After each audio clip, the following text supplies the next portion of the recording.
Daniel chapter 3 is about the God of heaven whom we serve. Daniel chapter 3 is about the God we serve. Last week we said the same thing from Daniel chapter 2, and that this is obvious. Yes, I knew the Bible's about God, but it's also easy to forget.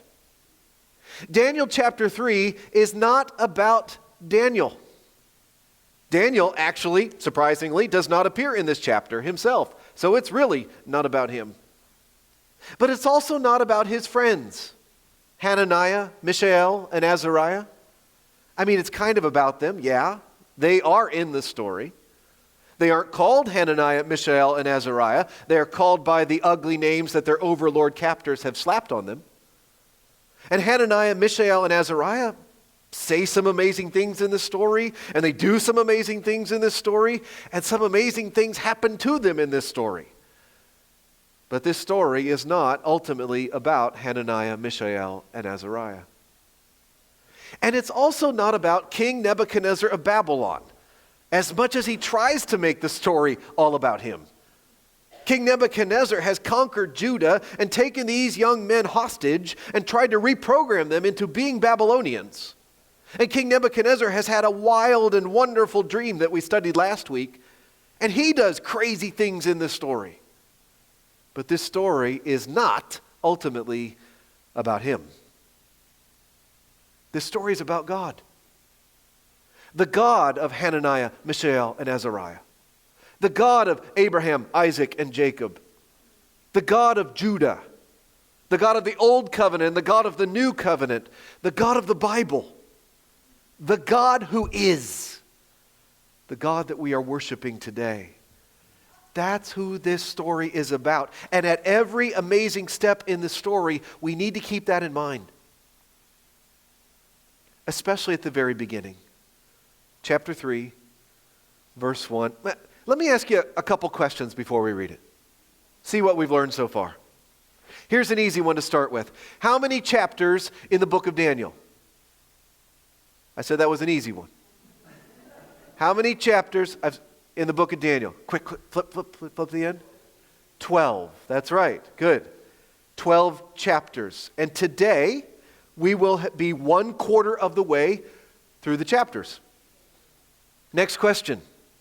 A little bit trickier because we read it in English. How many languages was this book written in? Ooh, very good.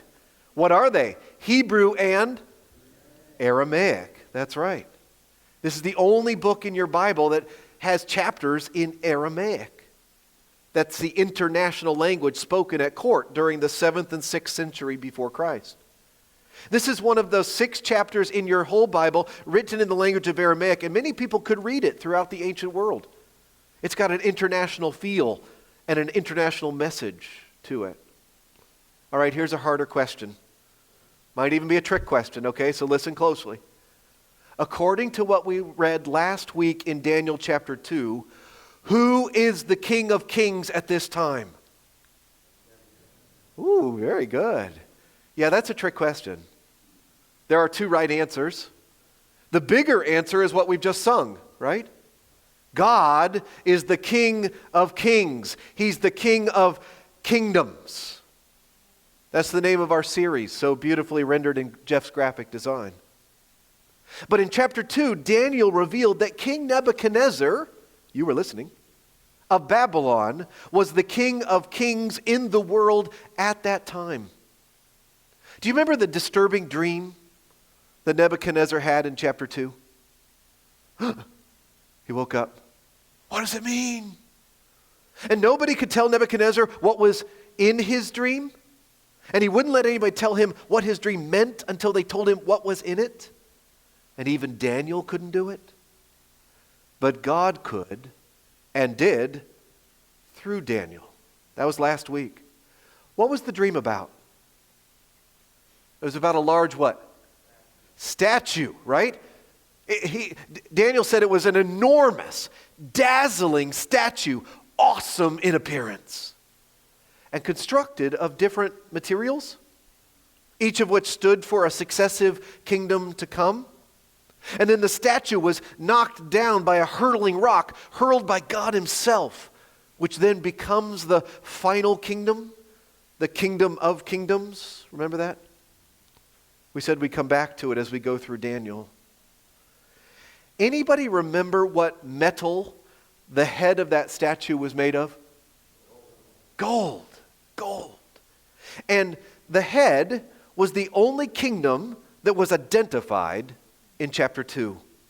What or who was the head of gold? Nebuchadnezzar.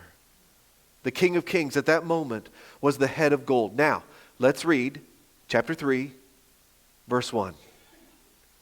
King Nebuchadnezzar made an image of gold, 90 feet high and 9 feet wide, and set it up on the plain of Dura in the province of Babylon.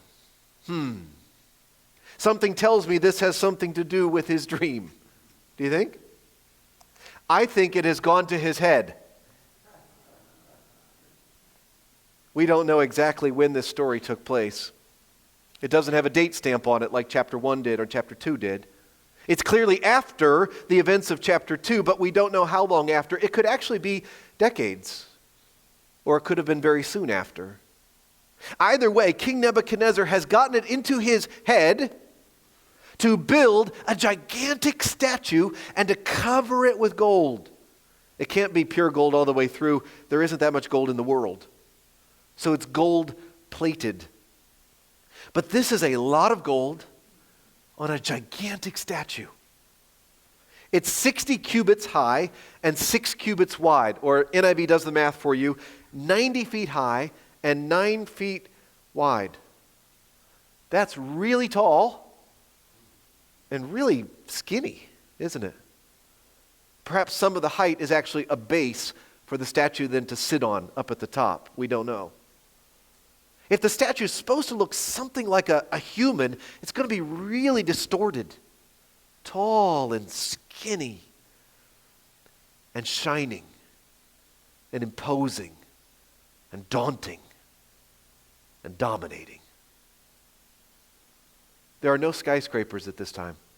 This is the skyscraper. This is, in fact, the tallest man-made object in the world at this time. The Colossus of Rhodes, one of the 7 wonders of the ancient world, will be taller than this by like 20 feet when it's made a few hundred years later. And this one's covered in gold. You ever seen like bronze or copper shining, or gold, I guess, shining when the sun hits it? It's just like, whoo! You drive into like one of those, like a Capitol building, and it's got a shiny dome on it, and the sun hits that. It's like, this is the entire statue like that. Blinding. And we don't know what this statue looked like. It's going to be used for worship, so we can call it an idol. But we don't know if it's standing for Nabu, the god that Nebuchadnezzar is named for, or Marduk, the main god of the Babylonians, also named Bel, the god that Daniel was renamed Belteshazzar after. We don't know. Maybe this statue looks a lot like a certain king that we've been reading about. A king that has been told that he is the King of Kings and the head of gold. I wouldn't put it past him. This king is a total narcissist. Maybe he's built this statue to fight the dream. Maybe he's saying, I'm not just the head of gold. I'm gold from top to bottom, baby, and nothing is going to topple me.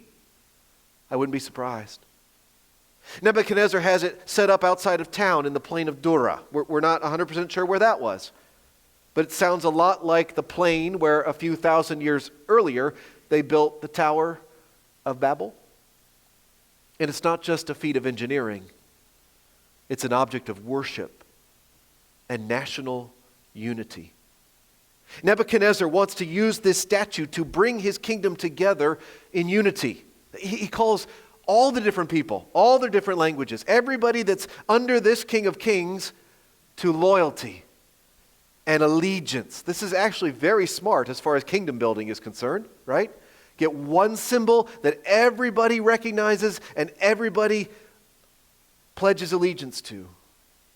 And so he invites all of his administration to the dedication on opening night. Verse 2. He then summoned the satraps, prefects, governors, advisors, treasurers, judges, magistrates, and all the other provincial officials to come to the dedication of the image he has set up. So the satraps, prefects, governors, advisors, treasurers, judges, magistrates, and all the other provincial officials assembled for the dedication of the image that King Nebuchadnezzar had set up, and they stood before it. Then the herald loudly proclaimed, "This is what you are commanded to do, O peoples, nations, and men of every language. As soon as you hear the sound of the horn, flute, zither, lyre, harp, pipes, and all kinds of music, you must fall down and worship the image of gold that King Nebuchadnezzar has set up. Whoever does not fall down and worship will immediately be thrown into a blazing furnace." Now, there's a lot of repetition in this story, and that's on purpose. You already heard it, right? Right? The satraps, prefects, governors, advisors, treasurers, judges, magistrates, already mentioned twice. I think that's not just to emphasize the points of the story. I think it's supposed to be funny. I think it's supposed to be kind of comical, kind of farcical. There's like a mocking of pomposity in this story. Every time you read it, you have to chuckle, right? The satraps, prefects, governors, advisors, treasurers, judges, magistrates, and all other provincial officials. Whew, that's a mouthful. And then there's another mouthful. The sound of the horn, flute, zither, lyre, harp, pipes, and all kinds of music. What kind of a strange orchestra is that? And you have to mention every single instrument every time you get there. Everybody who ever read this story has chuckled at those parts. And it would be really funny if it were not so deadly serious. If it were not life and death. But the rule is, when the funny band plays, you fall down and worship the image of gold, or you fall down and be burned to death. There's a giant furnace nearby. Not quite sure what it looks like. Maybe a great big mound of earth. Maybe like an opening cut into the side of it so you can see what's going on, and opening up at the top. It's perhaps for refining the gold that has plated the statue. I read this week that the fire in a furnace like this could reach 1,000 degrees Celsius. And King Nebuchadnezzar has a simple rule: worship the statue or be burned to death. You choose. He's not afraid to burn people to death. A couple of years ago, we read about some false prophets that Nebuchadnezzar had burned to death in Jeremiah chapter 29. He does this sort of thing. Sometimes for fun. He's the King of Kings, and he can kill whom he wants. This threat is not empty, it's real. The pressure is real. And it works. Look at verse 7. Therefore, as soon as they heard the sound of the horn, flute, zither, lyre, harp, and all kinds of music, all the peoples, nations, and men of every language fell down and worshipped the image of gold that King Nebuchadnezzar had set up. What that must have been like. To look out at a sea of people on their faces before this statue. You know, it's not asking that much. Nebuchadnezzar doesn't say you can't worship your God at your home, right? Sure, you can have your God too, and it won't take that long. Just come on out, listen to the band, bow down and worship, then you can all go about your business. And it'll be good for the nation. It'll bring us all together. Never mind that it's stilted and pretentious and pompous. I would imagine that it was very tempting to go along with the crowd on this one. even if you were rolling your eyes at how insecure it made the king look. Even if you didn't believe in what the statue represented. Even if you thought it was ridiculous to worship something that somebody else had made. It's easy. Everybody was doing it. Click accept conditions. Whatever. Meaningless. But if you didn't do it, the consequences were dreadful. So they all did it. Well, not all of them. Look at verse 8. At this time, some astrologers, literally Chaldeans, came forward and denounced the Jews. They said to King Nebuchadnezzar, "O king, live forever," as if. "You have issued a decree, O king, that everyone hears the sound of the horn, flute, zither, lyre, harp, pipes, and all kinds of music must fall down and worship the image of gold, and that whoever does not fall down and worship will be thrown into a blazing furnace.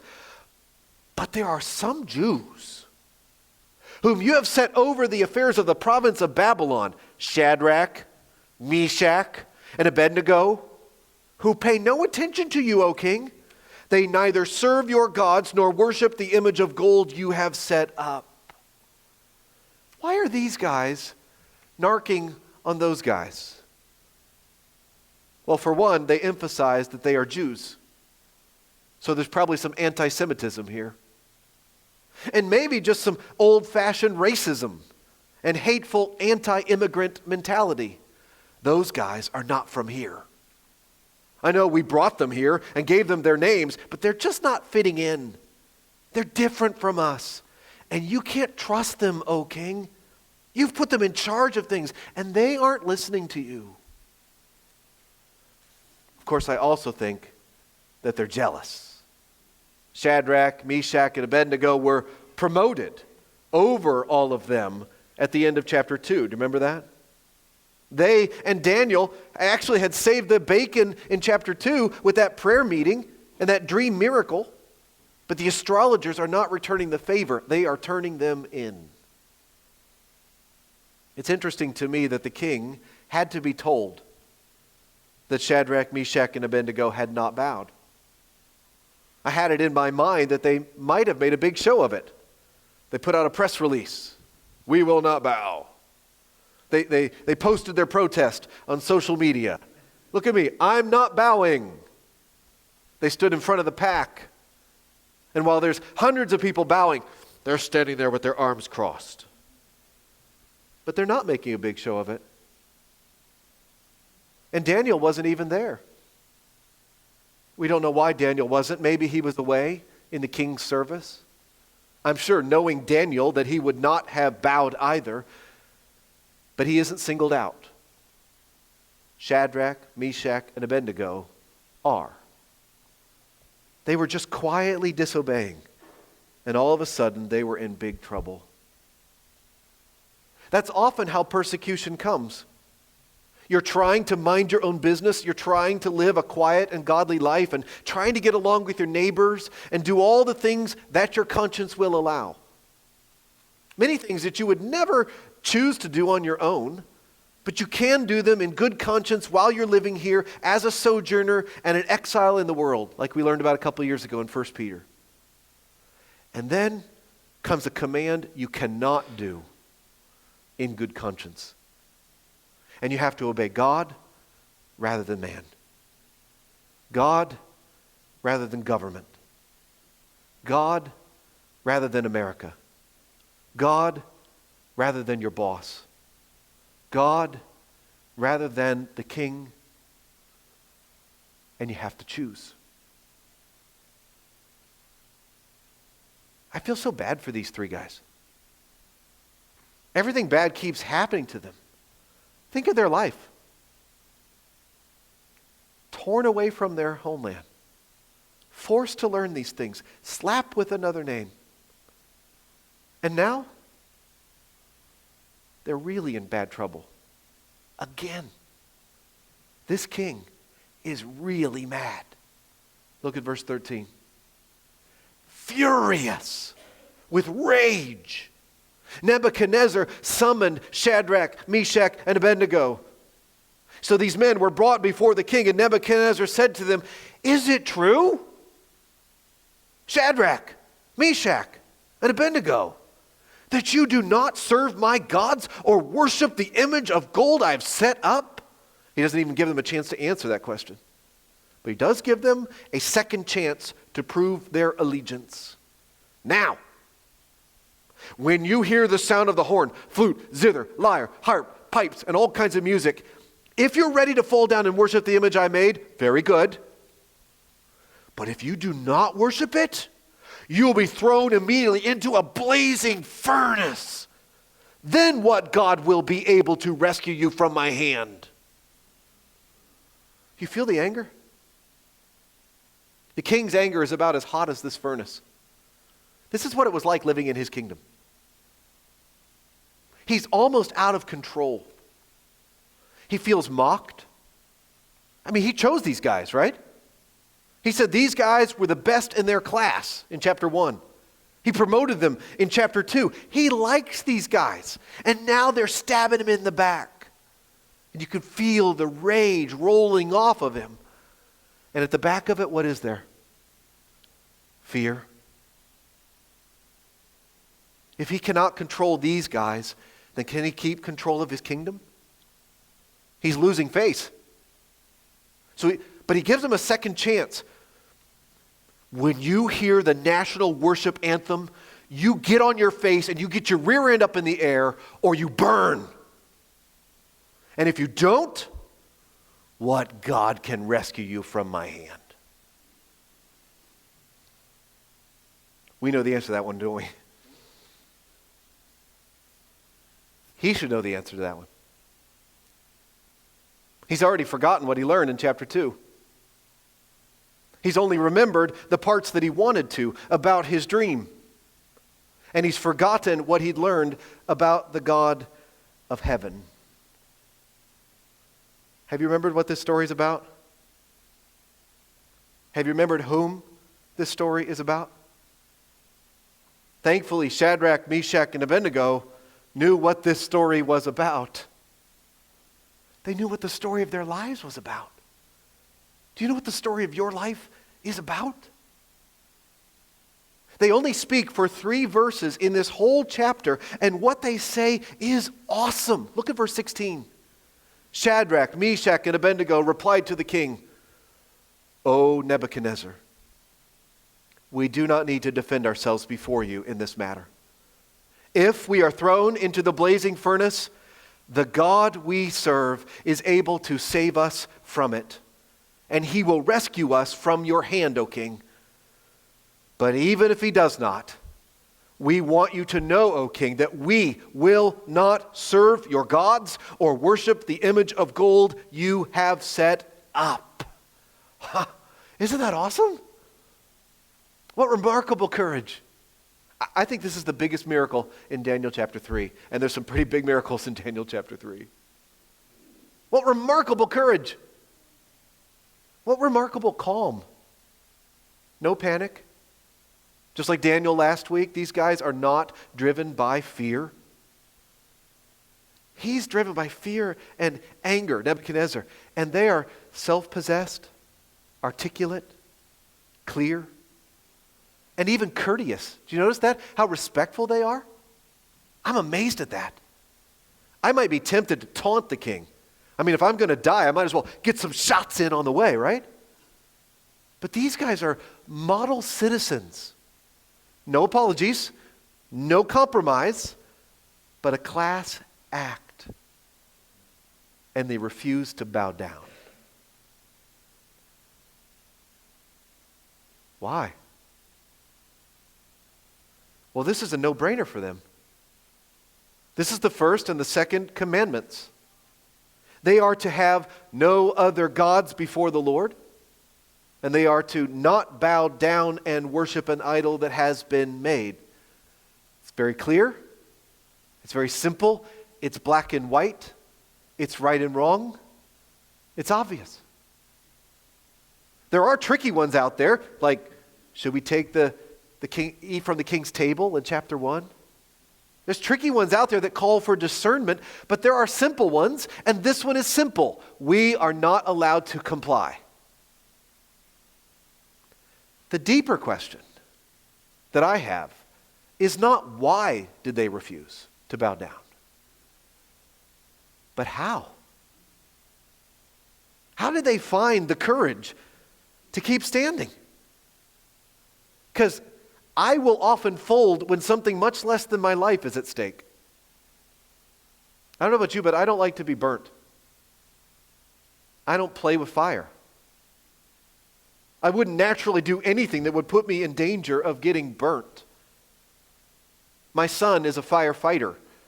He hikes towards the fire with his chainsaw and his friends to put the fire out. But he's covered in protective gear and is not choosing to be tossed into it. He doesn't jump into the heart of the fire. He doesn't get into the furnace. I have a wood-burning furnace at home. Big box, 40 by 30. It heats the water around it to 185 degrees before it starts to cool back down. At 175 degrees, air gets turned on again, and it comes to life. I have gloves when I feed the fire. One of them has a hole right here. I'm always touching this piece of wood with that finger right there. I'm going to put a big piece of duct tape around my glove right there. I never crawl into the box. These guys were choosing to be thrown into 1,000 degrees. That's 1,832 degrees Fahrenheit. These guys were choosing a fiery death rather than participating in false worship. How do you do that? How do you get there? Just because it's simple doesn't mean it's easy. Well, they told us how they did it. In verse 17 and verse 18. It's the God we serve. They knew their God in such a way that they would not disobey him in this way. And I see at least 4 things they knew about God that we serve that put this steel into their spines. Here's number 1. The God we serve is able. Look again at verse 17. If we're thrown into the blazing furnace, the God we serve, there's our title, is able to save us from it. And he will rescue us from your hand, O king. Now, there's some debate about the best way to translate that verse from the Aramaic. Your versions might sound a little bit differently. But every way you translate it, it always comes out in the end that God is able to save these 3 men from the flames. They're not actually saying that God will do it for certain. They're not naming and claiming a rescue from the fire. You know there are no promises that God's people will always escape death. In fact, aside from Enoch and Elijah and the generation alive when Christ returns, all of God's people have died or will die. And some by terrible means. We must recognize that these guys expected to die. That's what makes it courageous, what they do. But they also knew in their hearts that their God is powerful enough to save them if in his infinite wisdom that is what is best. They know that God has given Nebuchadnezzar the power that he has. They wouldn't be in this situation if God hadn't given Nebuchadnezzar this power. He is the head of gold, but because God made him the head of gold. And they know what God has done for their people for generations and generations and generations. They know their Old Testament. They know the story that they're living in. And not just what God did for their ancestors, but what God did for them personally. They know that God did the miracle of the vegetables in their own life. They got fat on water and veggies. They know that God did the miracle of the dream. They couldn't tell you what the king's dream was, and yet God told them. The God of heaven reveals mysteries. If he can do that, he's able to save us. But they also knew this. Number 2, the God we serve is worthy. Look at verse 18.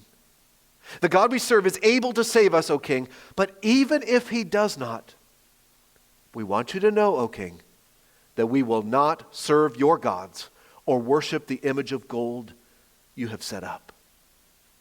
Our God is worthy of obedience, even if he does not save us from your anger, O king. He's worthy of our complete trust. He's worthy of our unending worship. He's worthy of our steadfast loyalty. He's worthy of our unswerving allegiance. He's worthy of our risks. He's worthy of our lives. And he's even worthy of our deaths. Do you believe that? Do you believe both of those? That he's able to save and he's worthy no matter what. Regardless, either way, live or die, he's worthy no matter what. The key to obedience in the face of persecution is not so much being brave, it's being focused on the worthiness of our God. The braveness comes from that. Sometimes I worry that if true persecution came for me, I would fold up like a cheap lawn chair. We've had it so easy in America as Christians, especially those of us Christians who are white. We've had it so easy in America as Christians, and I'm grateful for that. I'm not looking for persecution. Oh, please, please, pick me. No. But Shadrach, Meshach, and Abednego were not looking for persecution either. It came looking for them. And I want to be ready. Here's how to get ready. Fill your heart with who your God really is. He's able and he's worthy. Shadrach, Meshach, and Abednego know it, and they say it, and they act on it. They will not bow down. That does not impress Nebuchadnezzar. So he sends them into the fire. Look at verse 19. Then Nebuchadnezzar was furious with Shadrach, Meshach, and Abednego. And his attitude toward them changed. He ordered the furnace heated 7 times hotter than usual, and commanded some of the strongest soldiers in the army to tie up Shadrach, Meshach, and Abednego and throw them into the blazing furnace. So these men, wearing their robes, trousers, turbans, and other clothes, were bound and thrown into the blazing furnace. The king's command was so urgent and the furnace so hot that the flames of the fire killed the soldiers who took up Shadrach, Meshach, and Abednego. And these 3 men, firmly tied, fell into the blazing furnace. That's as terrible as it sounds. And so glorious. The story could end there, you know. The story could end with the faithful obedience of Shadrach, Meshach, and Abednego. What an example for all of us. Dare to be a Shadrach. Dare to be a Meshach. Dare to be an Abednego. It doesn't sound as good as dare to be a Daniel, but it's the same good advice. Even if this was the end of the story, it would be a good story, because it would tell how worthy the God they served is. How sad for these soldiers. They had bowed down. And what did they get for it? They died in the fire anyway. But that's not the end of this story. Look at verse 24. Then King Nebuchadnezzar leaped to his feet in amazement and asked his advisors, weren't there 3 men that were tied up and that we tied up and threw into the fire? They replied, certainly, O king. He said, look, I see 4 men walking around in the fire, unbound and unharmed, and the 4th looks like a son of the gods. They're not dead. I don't know if he's up above the furnace and looking down in, or if there's like a hole cut in the furnace and he's looking into the side, but he sees something that he never expected to see. He sees these guys in the fire, untied and unharmed. And Shane, it's not just from the flames, but from the fumes.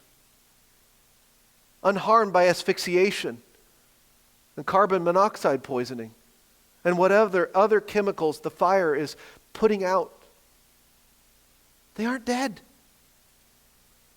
And they aren't alone. The king is like, weren't there 3 of them?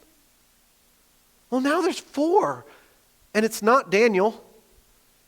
It's like a divine person in there, an angel or a son of the gods, something. I don't know what he is. But they aren't alone. Let's put it this way. The God they serve is present. Now, we don't know who the 4th person was either. Definitely could be an angel. Could be the angel of the Lord. Might even be God himself in what we call a theophany, or even Jesus himself in pre-incarnate form, what we call a Christophany. We don't know. It's a miracle, and it's a mystery. What we do know is that they were not alone. This 4th person meant that God was present and sending them and keeping them company. What a miracle. He is more than able. And now Nebuchadnezzar is impressed. He's amazed. Verse 26, Nebuchadnezzar then approached the opening of the blazing furnace and shouted, Shadrach, Meshach, and Abednego, servants of the Most High God, come out, come here. So Shadrach, Meshach, and Abednego came out of the fire, and the satraps, prefects, governors, and royal advisors crowded around them. They saw that the fire had not harmed their bodies, nor was a hair of their heads singed. Their robes were not scorched, and there was no smell of fire on them. Oh, what a great story. And it's even greater because it's true. What a picture of salvation. What a picture of resurrection, right? They went down into hell and came back up unscorched. And that impressed Nebuchadnezzar. The king does a total turnaround. Look at verse 28. Then Nebuchadnezzar said, Praise be to the God of Shadrach, Meshach, and Abednego, who has sent his angel and rescued his servants. They trusted in him and defied the king's command. My command. The head of gold. And were willing to give up their lives rather than serve or worship any god except their own God. Therefore, I decree that the people of any nation or language who say anything against the God of Shadrach, Meshach, and Abednego be cut into pieces and their houses be turned into piles of rubble, for no other God can save in this way. Then the king promoted Shadrach, Meshach, and Abednego in the province of Babylon. Again, he goes too far. Nebuchadnezzar goes overboard with his reaction just like he did in chapter 2. But he's getting the point. He's getting the answer right to his question from verse 15. What God will be able to rescue you from my hand? It's the God we serve. He is able. He is worthy. He can see they were willing to give up their lives rather than serve or worship any God but this one. He is so worthy. And he is present. And he is number 4 and last, active. He's alive. He has his fingerprints all over this story. He's been with his people all along. And he's doing stuff. Often in ways we never expected and never saw coming. These guys thought once again that they were going to die at the hands of the Babylonians. And here they are now promoted to an even higher degree. God is active. He's doing stuff. And they have another chance to live to serve him. What's the application of this truth to our lives today? I think it's pretty obvious. Dare to be a Shadrach. Dare to be a Meshach. Dare to be an Abednego. Because you know the God you serve. This story is about him.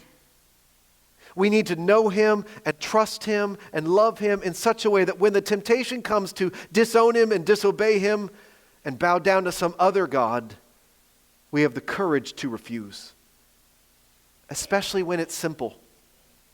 Especially when it's a no-brainer. There are times when it's tricky. Sometimes we don't realize that we're bowing down to an idol. We've backed into it. But other times it's obvious. But even then it's not easy to refuse. Everybody's doing it. It's easy to go along. It doesn't feel that bad. But we know in our hearts it is. What feels bad are the consequences for obedience. We don't want to get burnt. It feels so risky. It seems so scary. We're afraid of what might happen to us. In those times, we need to know the God we serve. He is able, worthy, present, and active. Amen?